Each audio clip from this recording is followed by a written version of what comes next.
Right, so welcome back to the channel. Today I'm going to be replacing the rear springs on my 9.3 because the driver's one is broken, as you can see from the picture. They've been on about 10 years on two different cars, because I had them on another 9.3 I owned before this one, and I transferred them across to this, and they were the same make. They were Keelan sport springs, and actually made in Sweden, and they've been absolutely fantastic. They've lasted you know, a good time, so I've replaced them with the same type. So good ride quality, they fit really well, and they're not too like tacky, because they're just a plain black colour. So they look like standard springs, but they are actually lowering springs. Motorbike to go past. So they're the rear springs. They're called like a, I think they're called a mini block coil spring, which is a GM design, which I think first seen on the Mark 1 Astra. That's how they're described. Oh, bloody motorbikes. And these are the front springs. So for the time being, I'm going to just fit the two rear springs, because it's just one rear spring that's done, and I'm going to keep the fronts as spares. So yeah, pretty simple job. I'll get it up on the ramp and see how that's done. Right, I'm doing this on the MOT ramp because it is a very simple procedure on this. Because the back axle has to drop down to allow the springs to come out, I'm going to be jacking it up on the sill using these rubber blocks. It's best to use the rubber blocks where you can, so it doesn't damage the paintwork or like bend the sill. There's more give in them, so they don't cause any issues. Something as simple as a broken piece of paintwork can turn into a rust patch, which can then turn into a hole, which is, you know, something that's completely avoidable. I'm surprised at how many cars come in that have like really mullered up sills because they've been continuously jacked up in the wrong place or using the wrong type of jack or something. So I use this beam jack. So this is our MOT ramp.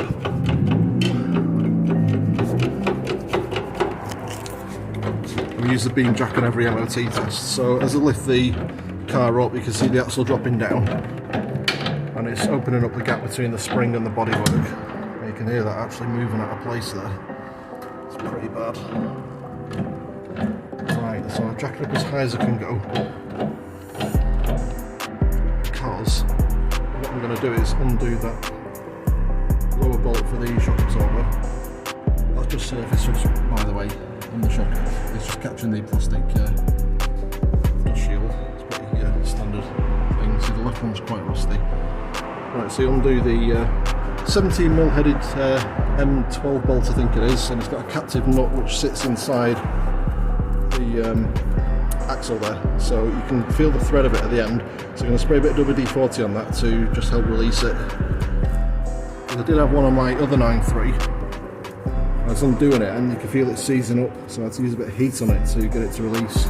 But I've already had the shockers off to fit these springs, so fingers crossed, you know, it should come off with no issues. Rusty brake line there. This is getting replaced by a stainless steel braided item. It's going to go from here to the new calipers.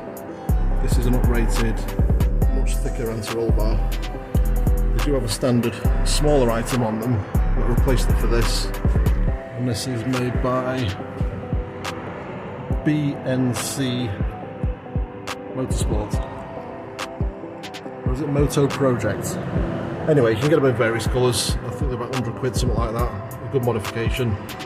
So they got that one as standard, but a thinner one, and another one sits inside there, which is a torsion bar, which sits within this part of the axle. So there's double anti-roll bar as standard, basically. So it's a, it looks basic, but it's a pretty good setup.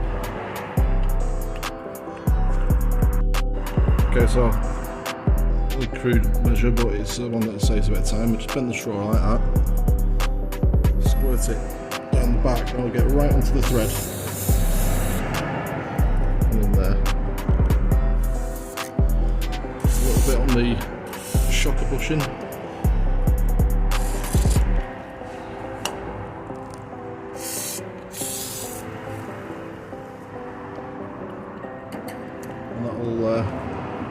help release it. So let that soak for just a few seconds, give it about 30 seconds or so. What I've done is I've just lowered the car so it's just touching there, so when I release this, the axle's not going to spring down because the weight of the axle will be on the wheels still. So I'm just going to hook up my gun and whiz these off with the air gun.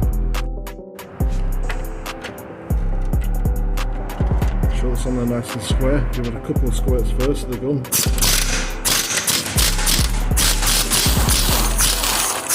It's come out really nicely. See, the thread's actually quite clean on that, it's quite a fine thread on this one.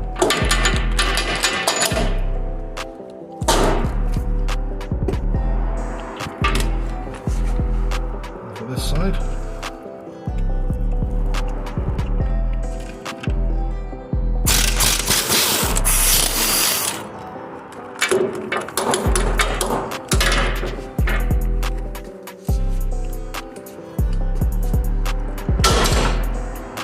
Straight out with that, so just wiggle that a bit.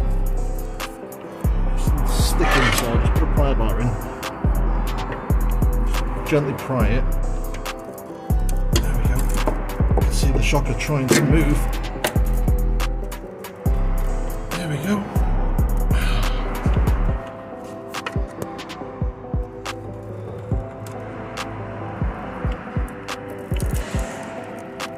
Oh god, it's pretty rusty.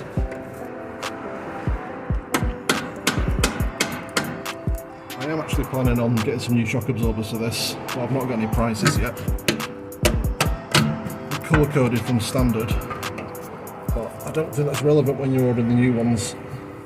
See, that's quite slow in coming down, so I'd say that's pretty much worn out. This was a car that had a tow bar fitted, so when I bought it, it had a clutch put in by the people who were selling it, and it still had the tow bar on, so when a car's been a tow car, rear shock absorber, rear bushes and stuff like that are generally worn because of the extra pressure on it, and obviously the clutches can wear out because if you're towing like a caravan or something, you can put extra strain on the clutch.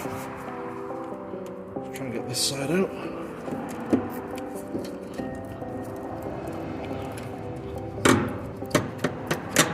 There we go, it's not as bad that one. Just come straight out. So yeah. They're not really returning though, so I'd say they're knackered, unfortunately. They're not done bad though, 20 years old, over 100,000 miles. So, jack it up now. See, the axle is opening up and that spring is going to fall out any second. Unless I catch it.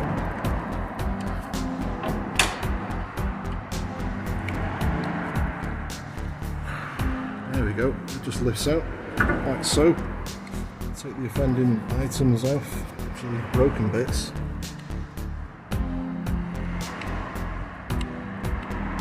Broken in two places there and there. Wow, it's actually falling apart there. I say because the shock absorber isn't working, puts more strain on the springs, and that's where you can end up with broken springs. A lot of the time you find that. That's the crusty old one out. This one's a bit harder because it's still in one piece. So just jack it up a bit more. And that's the extent of the beam jack. Right. Shall look at this in a minute. Right, to get a bit of extra height, I've had to put another block in just to allow the axle to drop down more. So I can actually pull that spring out now with ease. I couldn't do it before because there wasn't enough space. Just take that off. Sometimes you have to use a pry bar to get the rubber bump stop out.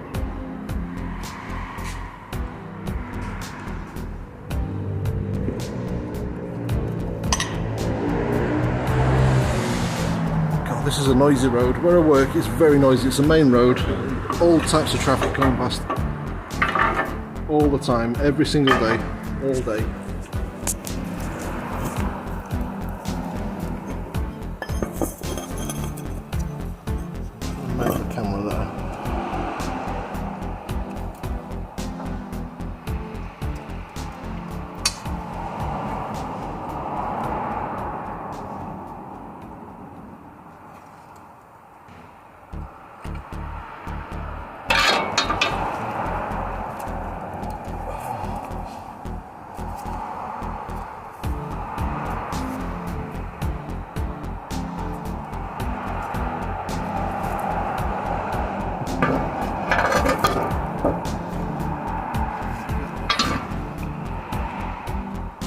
these are actually new rubber bump stops. I know they don't look like it because they're pretty dirty, but they're made of like quite a firm rubber.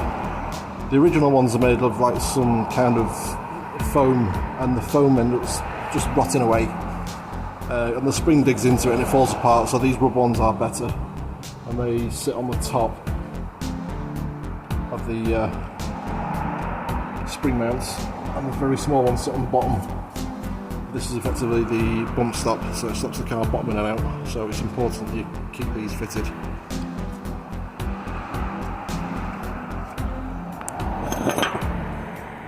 Right, so where that rubber bump stop spring mount sits, you've just got plain bodywork, and they can get water trapped in between there, and they do rot out.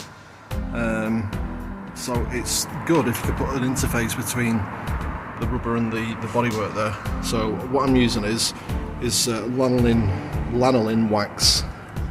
This is called Lanaclear by Carbusonic Chemical Coatings Division.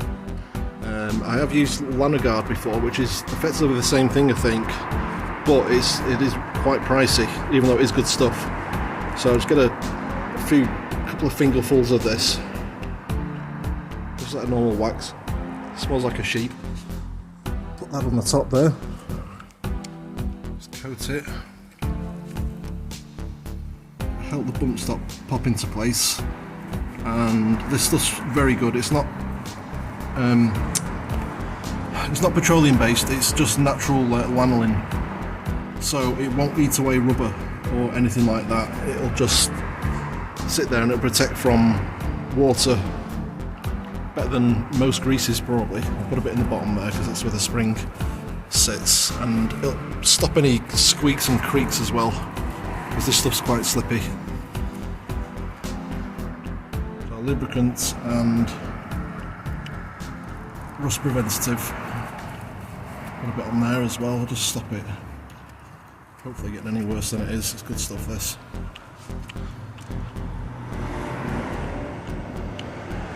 Same on the other side.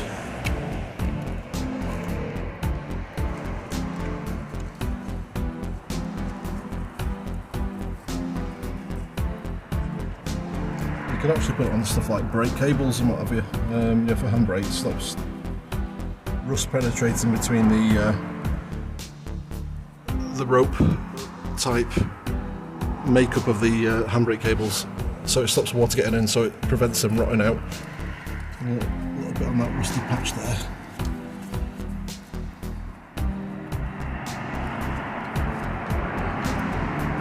I suppose it's like a wax oil substitute. It's not as pungent as wax oil. It doesn't make your freaking eyes burn when you put it on and stuff. It doesn't damage anything. So it's made of natural sheep lanolin. It's extracted somehow and get it in spray form or in grease like this. So I'll just put a bit on there, a bit more up there. I put it on all my cars underneath on vital areas, like the fuel tank straps have got it. And it stays on, it doesn't wash off. You can do it every year if you want, just coat it. Put a bit on the threads there so it stops they need to come off and they're not going to seize up.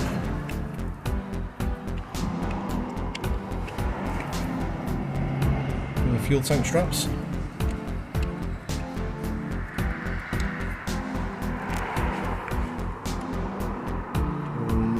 Seatbelt mounts there, and the bolts coming through. I'll just put some on there as well, because if the seatbelts have to come out and they end up seizing up for any reason because they've got weather on them on the outside, they should help stop weather getting to it. On there as well.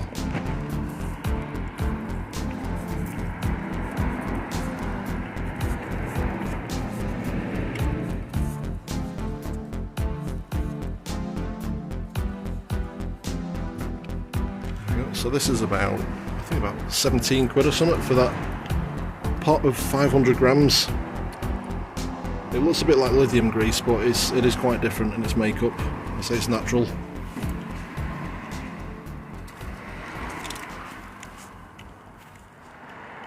I should start putting the springs in now.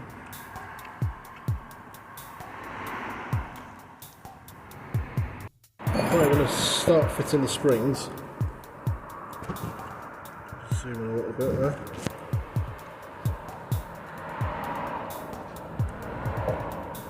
So there is a big and a small end. That's the smaller end. That's a slightly larger one. So the larger end fits in the bump stop, because that is obviously the diameter that's bigger than the part on the axle. So a bit of lanolin grease on that, and that will just pop straight in hopefully. There we go. If there's a mark on there where the spring sat before, try and line it up because it just helps it sit nicer.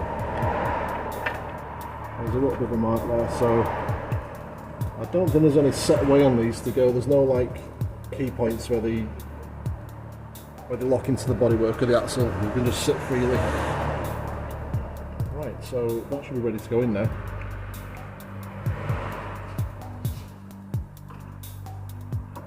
Push it up into the top and just let it sit gently there. There we go, and just get it sitting nicely there. Where is this?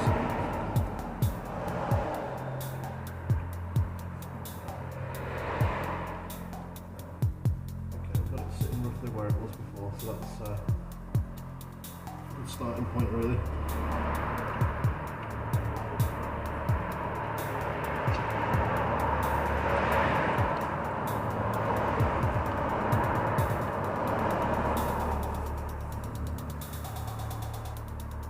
Driver's side is much the same. We've got over here.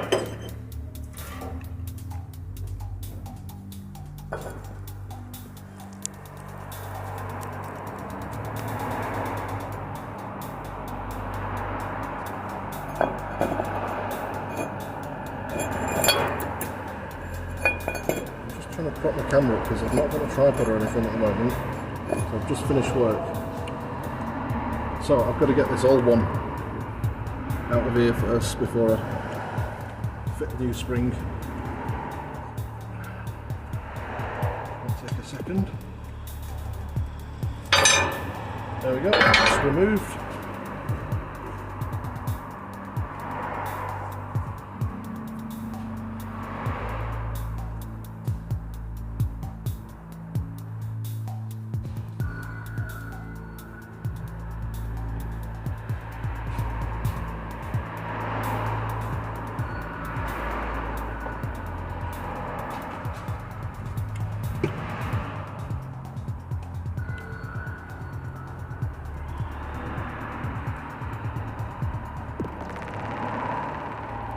Trying to feel around there, see if I can feel where the spring sat previously. I'm not sure, but it doesn't make a great deal of difference. If I can get it sort of equal to the other side, then that's good enough really. I think it is actually there, where it's actually got a mark. Right, so they're in place now. So all you need to do, you need to just put the shock absorbers push into the axle. I'm just going to put some grease around outside of those. Bit in the hole where the threads are. Same the other side, obviously.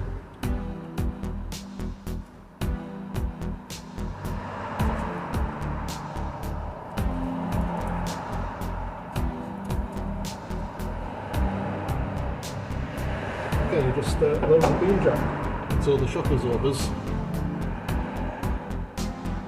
meet up with the axle. If they don't meet up first time, it doesn't matter because you just push them up and let them go down naturally into where they need to be seated.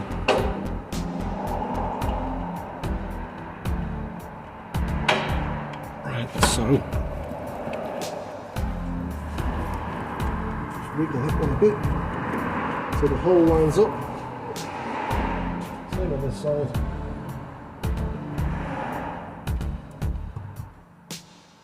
Perfectly lined up, so I'm going to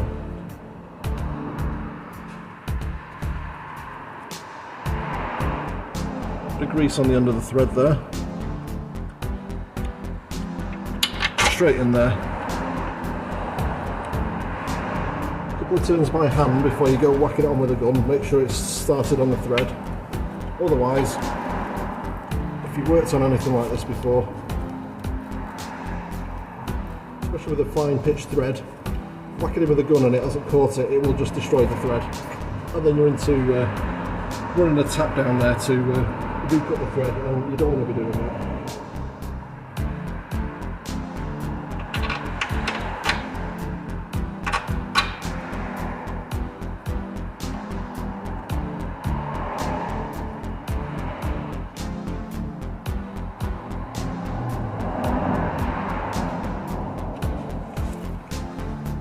So this driver's side one is started, so just gingerly a couple of clicks on the gun, take it off. Yeah, it's going in nicely. That's it, just a few ugga-uggas to make sure it's in place. Don't go too mad on them, because even though they're M12, you've got a lot of torque going through an air gun, and it could quite easily just take the head off this bolt. And the left side's just repeat of this side, so I'll conclude it here for putting that shocker on.